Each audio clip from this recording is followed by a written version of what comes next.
Bienvenidas. Esta es la cuarta sesión de nuestra serie de 8 partes sobre el contentamiento.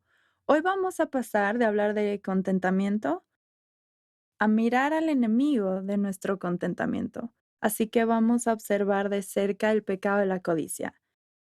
Y déjenme decirles desde el principio, cuando empezamos a hablar de este pecado, del que no hablamos tan a menudo, creo que a veces pensamos que es el último de los 10 mandamientos, que fue lanzado a lo último. Sin embargo, para mí, mirar este pecado a profundidad en mi corazón me ha mostrado más de mi pecado que cualquier otro de los 10 mandamientos. Y cuando lo he mirado y cuando realmente lo enfrento cara a cara, a veces me abruma porque veo lo grande que es mi pecado. Al iniciar esta sesión, quiero empezar con un poco de estímulo. Vamos a ver qué tan malo es. Vamos a diagnosticar nuestro problema. En verdad es muy malo. Pero la buena noticia es que cuando hablamos del origen de nuestro contentamiento como un rescate que se nos fue dado, mientras nosotras vemos las muy malas noticias, como es el pecado de nuestra codicia, las buenas noticias son mejores. Y las buenas noticias nos rescatan de las muy malas noticias. Y creo que cuando más miramos a nuestro pecado y aceptamos que es pecado, más entendemos la bondad del Evangelio que ha llegado a nosotras en Cristo Jesús. A medida que empezamos, y como tal vez te empiezas a ver a ti misma mientras consideramos estas cosas, el objetivo no es desesperarse. El objetivo es regocijarnos en nuestro Redentor. Esa es nuestra esperanza cuando nos sumergimos en esta charla sobre codicia. Cuando hablamos de deseos, es difícil caer en dos trampas cuando pensamos en los deseos. Es fácil caer en dos trampas cuando pensamos en los deseos. Descubrí esto hace algunos años cuando fui a ver la obra Wicked. No sé cuántos de ustedes la han visto antes, pero es esencialmente una historia antes del Mago de Oz. Y se cuenta la historia de Glenda, que se convierte en la bruja blanca, y Elphaba, que se convierte en la bruja malvada del oeste. En esta obra, esencialmente ellas serán compañeras de cuarto en la universidad y amigas. Ellas se enamoran del mismo hombre, pero tienen dos enfoques diferentes a sus deseos y de conseguir lo que quieren. Glenda esencialmente obliga al hombre a un compromiso. Ella le canta a la multitud diciendo, así que no podía estar más feliz, porque la felicidad llega cuando todos tus deseos se hacen realidad. ¿No es así? La felicidad llega cuando todos tus deseos se hacen realidad. Ella se aferra a la creencia que quiere conseguir lo que la hará feliz. El Faba, por el otro lado, nace con la piel verde oscuro y piensa que es completamente indigna de ser amada. Ella canta una melodía diferente. Ella se dice a sí misma, no desees, no empieces. Desear solo hiere el corazón. No nací para la rosa y la perla. Hay una chica que conozco. Él la ama mucho. Yo no soy esa chica. Y creo que cuando se trata de los deseos dentro de nosotros, podemos vivir en una de esas dos creencias, que la felicidad llega cuando todos mis sueños se hacen realidad, o podemos vivir en la creencia de no soy esa chica. Otras personas pueden obtener la felicidad en este mundo, pero yo no soy esa chica. Permítanme decir, en ninguno de los dos lugares creo que el Señor quiere que vivamos nuestros deseos, pero creo que es tentador escoger cualquiera de las dos rutas mientras discutimos con nuestros deseos. Lo que quiero que hagamos en esta charla es que veamos realmente lo que es codiciar. ¿Qué son estos deseos que están dentro de nosotros? ¿Cuáles son las características de la codicia? Y luego, ¿cómo reconocerla en nuestros corazones para que veamos realmente lo que está sucediendo? Lo primero que quiero que consideremos es, ¿qué exactamente es codiciar? Hay dos palabras usadas en la escritura para la palabra que se traducen a desear. El primero en hebreo es kamad. A veces se traduce como comunicar buenos deseos. En el Salmo 19, cuando se habla acerca de la ley de Dios y dice, deseables son más que el oro y más que mucho oro afinado, ese es el término kamad. Hay incluso unos positivos de la palabra deseo en las escrituras. En griego, epitumeo es de la misma manera. Cuando Jesús iba a la última cena con sus discípulos, él dice, cuánto he deseado, epitumeo, comer esta fiesta con ustedes. Así que hay buenos tipos de deseos. Como dijimos en una de las sesiones, podemos tener anhelos. Está bien tener deseos. Sin embargo, cuando estas palabras son traducidas como codicia, en nuestras traducciones de español siempre significan un deseo negativo, ingobernable, idólatra, un deseo egoísta de poseer. Sé que en algunos de nuestros modos vulgares decimos cosas como codicio tus oraciones. La escritura nunca usa codicia en un sentido positivo, siempre es en un mal sentido. Eso no significa que cuando se lo dices a tus amigos has dicho la peor cosa imaginable. Solo estoy diciendo cómo la escritura utiliza el término codicia. Siempre es un mal deseo. Lo puedes ver como un deseo corrompido, un deseo que nunca debemos tener. La forma en que quiero definirlo es, podemos definir la codicia como un deseo desmesurado o culpable de poseer a menudo lo que pertenece a otro. Lo diré una vez más. Podemos definir la codicia como un deseo desmesurado o culpable de poseer a menudo lo que pertenece a otro. Así que antes que nada, ¿a qué me refiero con desmesurado? Desmesurado significa que la profundidad de nuestro deseo por algo ha crecido de tal manera que ese objeto es en lo que estamos poniendo nuestra confianza. Así que, en efecto, el objeto de nuestro deseo se vuelve idolatría. Creemos que el objeto más que el dador del objeto. Por lo tanto, podrían ser muchas cosas las que deseemos, pero para cada mujer podría ser algo diferente. Todos anhelamos cosas, pero básicamente desear excesivamente habla de nivel de idolatría, el estado de idolatría. El segundo término es culpable. Entonces, ¿qué es un deseo culpable? Un deseo culpable es algo que claramente se nos prohibió en la escritura. Podría ser correcto el deseo de tener un esposo, pero si estás deseando el esposo de alguien más, es un deseo equivocado. Así que el deseo por sí mismo es culpable en ese sentido. Hay ciertas cosas que la escritura nos dice que no deseemos. Eva no tenía por qué comer del fruto en el huerto del Edén. Su deseo por eso era erróneo. Dios le dijo que no lo comiera. A veces el deseo mismo es un deseo equivocado. Esas son las dos palabras con las que debemos prestar atención cuando pensamos en el pecado de la codicia. La codicia es un pecado tan grande que es en realidad un término amplio bajo una sombrilla. Hay tres palabras bajo esa sombrilla.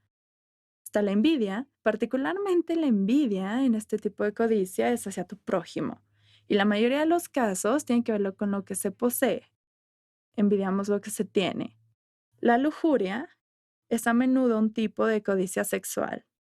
Es un deseo que se ha pervertido respecto a nuestras relaciones sexuales con otra persona. La avaricia describe la codicia que se fija principalmente en el dinero y las posesiones. Es diferente a la envidia en el hecho de que usted podría ser la persona más rica que haya y aún ser avaro. Es siempre querer un poco más. Así es como se le ve la avaricia. Esas cosas no solo se limitan al dinero y a las posesiones. Muy a menudo, cuando hablo de codicia con otras mujeres, se acercan a mí y dicen, he luchado con este pecado toda mi vida y no sabía cómo se llamaba, porque ellas habían limitado la codicia solo al dinero y a las posesiones. Quiero exponer otras 4 áreas que a menudo codiciamos. Las relaciones románticas, y esto puede ir en un sinnúmero de formas. Muchas veces creemos en un príncipe azul que va a venir y nos salvará. Algunas sueñan tener un esposo así u otras sueñan con tener otro esposo. Las mujeres creemos que este hombre perfecto y confiamos en él de tal manera en que solo deberíamos confiar en Cristo. También en las relaciones con familia y amigos. Esto puede pasar como mujeres. Vemos a otras personas con amistades que anhelamos o quizás las vemos con lazos familiares que anhelamos. Para mí fue difícil cuando tuve mi primer bebé. Yo vivía en el extranjero, en Escocia. Yo veía a mis amigas que están embarazadas y su mamá vivía a una calle. Y yo pensaba, oh, qué bueno sería. Ya sabes, yo podría envidiar la cercanía de la relación que tenían otras mujeres. En cuarto lugar, temporadas y circunstancias. Creo que es fácil para nosotras como mujeres hacerlo. En la secundaria esperábamos que nos aceptaran en la universidad, llegar a la universidad y conseguir un buen empleo. Después de encontrar un buen empleo, esperábamos encontrar un esposo. Después de un esposo, pensábamos que sería grandoso tener hijos. Tener hijos y empezar y esperar a que vayan a la escuela. Van a la escuela y tenemos la esperanza de que entren en una buena universidad. Se van a la universidad y esperamos que vuelvan. Tienen hijos y esperamos que se muden a la casa de junto para poder ver a nuestros nietos todo el tiempo. Siempre pensamos que la vida es una temporada a la vuelta. Es muy fácil vivir pensando en el futuro y perderse lo que pasa ahora, porque estamos codiciando lo venidero en la próxima etapa. Dentro de estas circunstancias particulares, podemos fijarnos en la amiga que está en nuestras mismas situaciones, pero en nuestra opinión a ella le va mejor. Estamos como, yo tengo todos estos deberes como mamá joven, pero ella tiene a una señora que le ayuda a limpiar. O su esposo llega a las 5 y mi marido llega a las 8. Podemos mirar etapas de nuestra vida y compararlas con gente que nos rodea. Por último, otra área en que podemos comparar y codiciar son los dones y habilidades. Podemos ver la parte en que hemos sido llamadas a servir en el cuerpo de Cristo y podemos pensar que es la peor parte. Todos los demás tienen dones más importantes. Viendo alrededor, queremos los dones que alguien más tiene. Pienso a veces en las personas que cantan. Me encanta la gente que sabe cantar bien. Yo no canto bien. Estoy ansiosa por llegar al cielo. Estoy segura que en los cielos nuevos y la tierra nueva voy a tener una voz encantadora. Pero ahora pienso, y solo pienso, sería algo maravilloso compartir mi canto con la comunidad de Dios. No es lo que tengo. Y así todos tenemos dones que nos han sido dados, pero es muy tentador mirar por encima de la valla y decir, eso sería un mejor don, eso sería una mejor manera de poder servir a los demás. Así que la codicia, como podemos ver, es expansiva. Se mete en cada rincón de nuestras vidas. Así que quiero ver algunas características para que podamos entenderla mejor. Lo primero, la codicia es un patrón de pecado, no una circunstancia. Es muy fácil para mí pensar, bueno, yo no codiciaría si Dios solo cambiara mis circunstancias y yo estaría mejor. La realidad es que la codicia nunca se resuelve por un logro. El pecado que está en mi corazón continuará, solo tomará una forma diferente. Lo que yo codiciaba a los 15, probablemente ya no lo codicio, pero hay algo nuevo en mi corazón.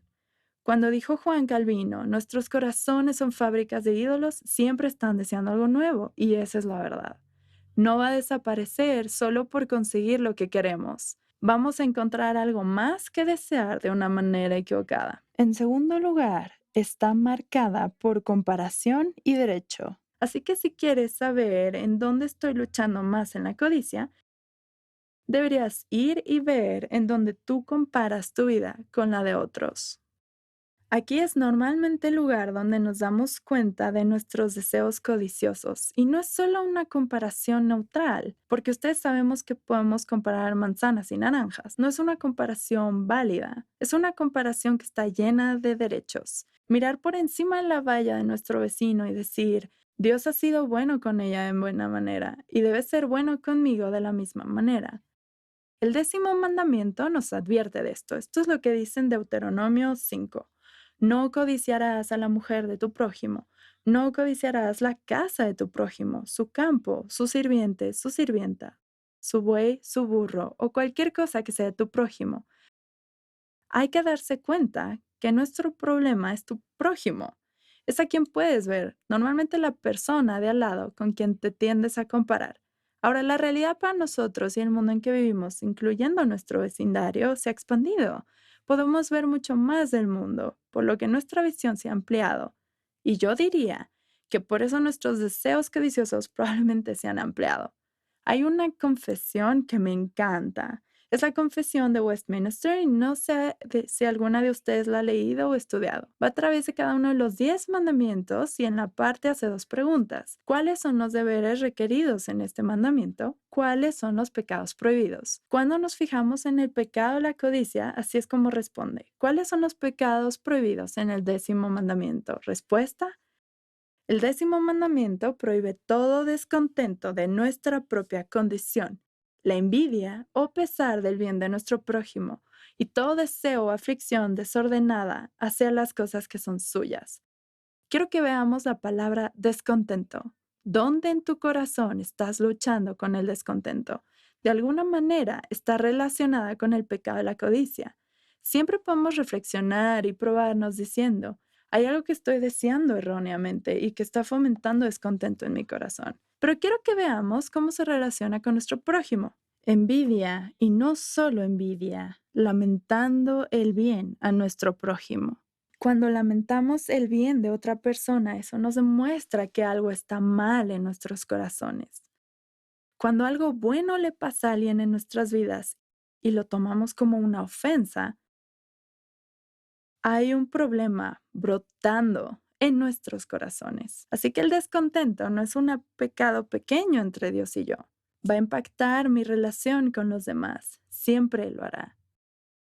La tercera característica de la codicia es un pecado que engendra y es peligroso.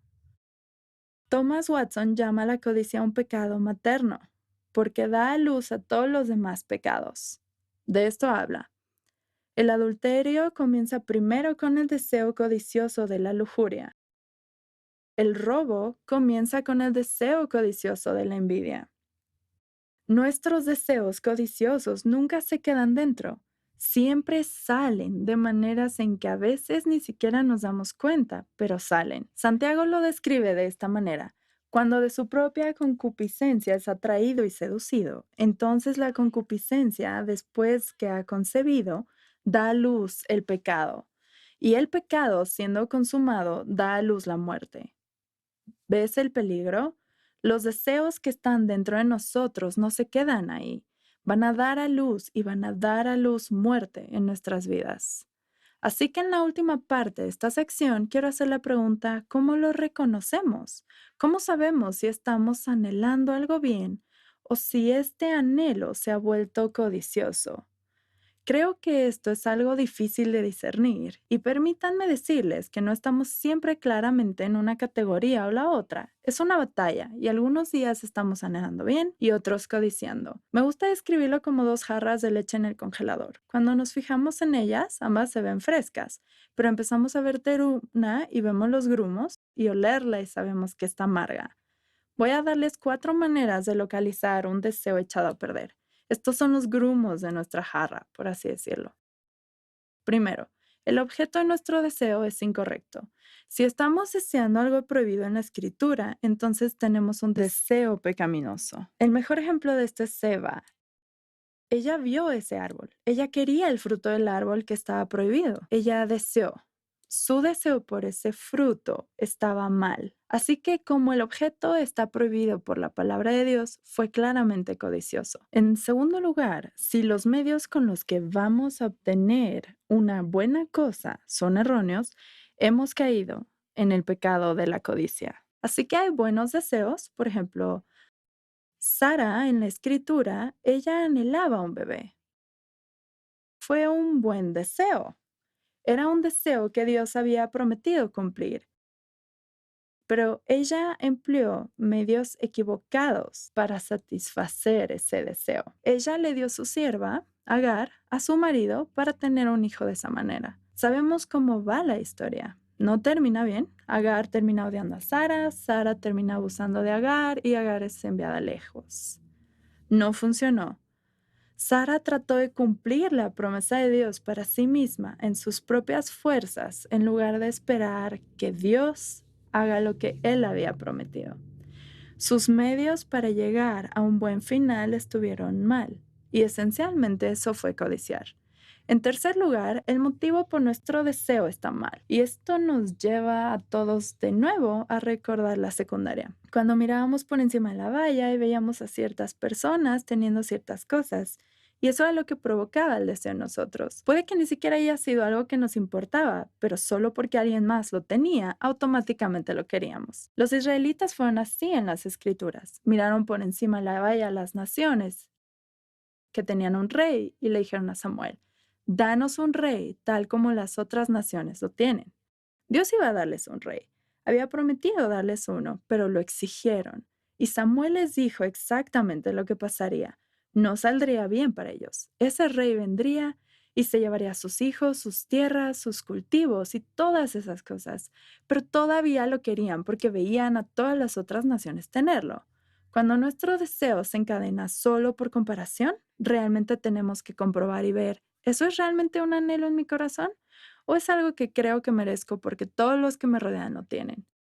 En cuarto lugar, por así decirlo, es estar atentos a darnos cuenta si nuestra actitud mientras esperamos está equivocada.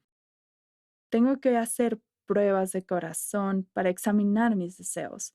Si ando por ahí pensando, bueno, porque no tengo X cosa, tengo el derecho de quejarme y quejarme, tengo derecho a pecar, tengo derecho a decirle a todos la historia de la aflicción de mi vida, será una gran prueba de que mi deseo sea agreado. Seguramente, aun cuando recibimos cosas buenas, tenemos una mala actitud porque no he conseguido lo que quiero. Toda bondad para nosotros no es realmente tan grande porque, ya sabes, estoy lidiado con esto. La vida se convierte en una queja continua. Esto es en contraste como nos dicen tesalonicenses. Dice, estad siempre gozosos, orad sin cesar, dad gracias en todo, no porque cada circunstancia sea buena, sino porque esa es la voluntad de Dios que es para ustedes en Cristo Jesús. Por eso podemos regocijarnos. En The Rare Jewel dice aún más convincentemente, lo que esencialmente estamos haciendo cuando nos fijamos en lo que está pasando en nuestras vidas y creemos que está bien quejarnos y murmurar, se llama rebelión. Y así es como él lo describe. Cuando sientes tu corazón descontento y murmurando contra la mayordomía de Dios hacia ti, debes decir así, oh, corazón miserable, ¿qué? ¿Serías un rebelde contra Dios? ¿Te levantarás en rebelación contra el Dios infinito? Ya lo has hecho. Carga tu corazón con este pecado de rebelión. Lo que necesitamos darnos cuenta es que la codicia es un pecado problemático, no solo porque lleva a otros a pecados. Es rebelión en nuestros corazones contra Dios. Siempre nos va a causar desconfianza, no creyendo realmente en Él y en sus atributos revelados.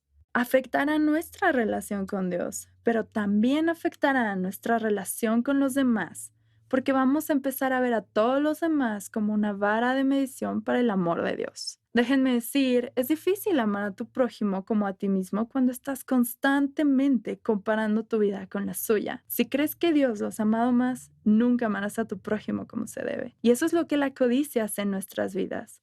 Nos roba de nuestra relación con Dios, porque Él se convierte en alguien en quien ya no confiamos más. También nos roba en nuestra relación con otros, porque simplemente los vemos como una comparación que si Dios nos ama o no. La codicia nos roba de la vida y el contentamiento.